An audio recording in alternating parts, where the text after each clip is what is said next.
There are people here who have seriously angered Rigathi Gachagua. Seriously. Like, kama kungekuwa na physical fight, Rigathi Gachagua angewashika vizuri, angewachapa vibaya sana. There are people here, and I want to give them to you today.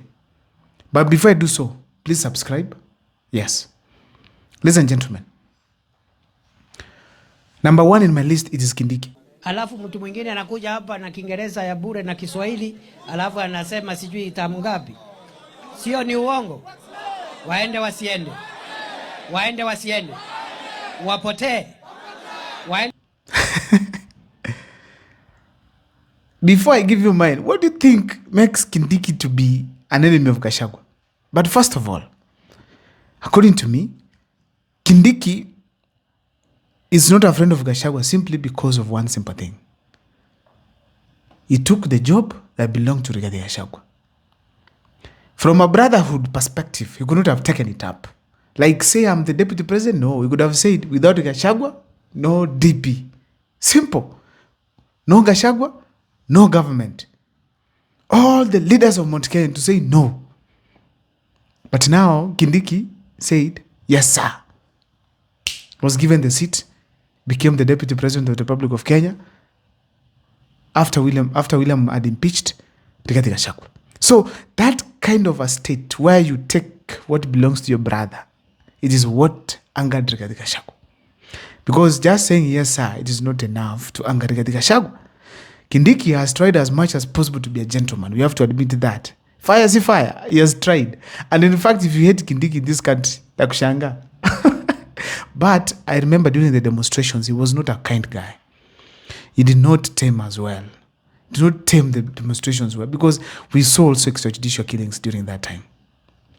Ladies and gentlemen, number 2 person, it is Kimani Ichung'wah. Watu wa Siaya, nataka niwaulize, iko mtu ama watu wanaweza kuwekea baba mtego? Iko. Mtu akifikiria utawekea baba mtego, utajipata umejitega wewe mwenyewe. Kweli si kweli? Some of you could be asking, what makes Kimani Ichung'wah to be a serious enemy of Rigathi Gachagua? First, Kimani Ichung'wah was among the people who supported the impeachment of Rigathi Gachagua. In fact, he called him names and stood in parliament and said, if you don't do this, Mr. President, most people here will be in danger. He even portrayed a scenario where Rigathi Gachagua could have done worse things to people. We are not dealing with an ordinary matter.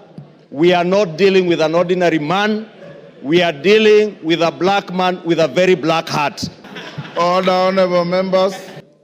Honorable Speaker, you must direct the Inspector General of Police, who was approved by this House less than a month ago, to ensure that when this House is sitting within the precincts of Parliament and even outside and including committees of this House sitting, Honorable Speaker, members are secured. Thank you. And even in their homes, Honorable Speaker, they are secured. So he was seriously moving the motion that we have to take Gachagua home. Even if there was an MP like Kawanjiko who had not decided whether to vote for the impeachment of Gachagua or not, from the presentation of Kimani Ichung'wah, you could feel like, yes, sure, Gachagua needs to go. I feel that. I feel that is possible. So he made a powerful presentation. He called him names. So this is another person who seriously angers Rigathi Gachagua. Apart from that, everything that Rigathi Gachagua wants to do, like now uniting Mount Kenya, Kimani Ichung'wah seems to be the person who should come to disrupt the plan. Gachagua talks of, let's unite the mountain. Don't divide us in terms of counties. Ichung'wah comes on and says, and tells us that we want Kiambu to be a region of its own. Then, the rest of Mount Kenya to remain separate. Things that Rigathi Gachagua has been saying no to. Then Gachagua is pushing for DCP party. Then Kimani Ichung'wah is pushing for what we call UDA. That antagonism between the two parties, it is what is making Rigathi Gachagua to seriously get angered when he sees Ichung'wah speak. Number 3 person, all the MPs that impeached Rigathi Gachagua, all of them, exclusion of Ichung'wah at this point. Rigathi Gachagua is angered because some of the MPs, most of the MPs in Mount Kenya, Rigathi Gachagua participated in their campaigns. Even governors. Rigathi Gachagua could literally come and campaign for you seriously because he wanted to beat Uhuru Kenyatta with the Jubilee Party. In fact, there's an MCA, thinking of Badera. Rigathi Gachagua literally picked him up and campaigned for him. But now the same MP now, is against Rigathi Gachagua. How on earth can't you get angered by such kind of a person? Anakukasirisha. You sit down and imagine, I went and I held the mic. Nikasimama juu ya gari. Sometimes nikatumia mafuta yangu. Nikapigia huyu mtu campaign. Sasa ameshinda. Wakati wa kunitetea mimi, akanitupa. I usually hold the organic show. And I get very many comments from the organic show. And people from the organic show, one of them once said that, even if I'm given money as well, pia minta impeach Gachagua. Yes, money can work. But if those guys, if there's any of them who was not given money, the 25 million as it's being said, and impeached Rigathi Gachagua, then there's a reason for Rigathi Gachagua to be annoyed. Another person who keeps on hurting Rigathi Gachagua, it is Ngunjiri Wambugu. Wah! Ngunjiri Wambugu is one guy who has been blessed to be on TikTok. And it doesn't look to be too old. But this guy, he claims in opposition, but every time he wakes up, he is analyzing the mistakes of Rigathi Gachagua and not William Ruto. So you'll think, is Gachagua the government or it is William Ruto the government? So he keeps on attacking Rigathi Gachagua day by day. Then he goes to the Jubilee NDC as a leader.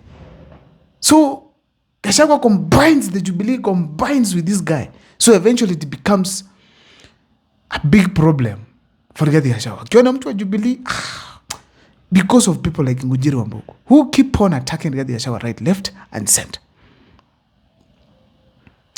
The other person is Kimani Ngunjiri. Kimani Ngunjiri literally cried when Rigathi Gachagua was in hospital at Karen during the impeachment process. In fact, to make it very clear to you, ladies and gentlemen, Kimani Ngunjiri was not in support of the impeachment of Rigathi Gachagua. He even went to visit him and he literally cried, mnatufanyia hivi Gachagua.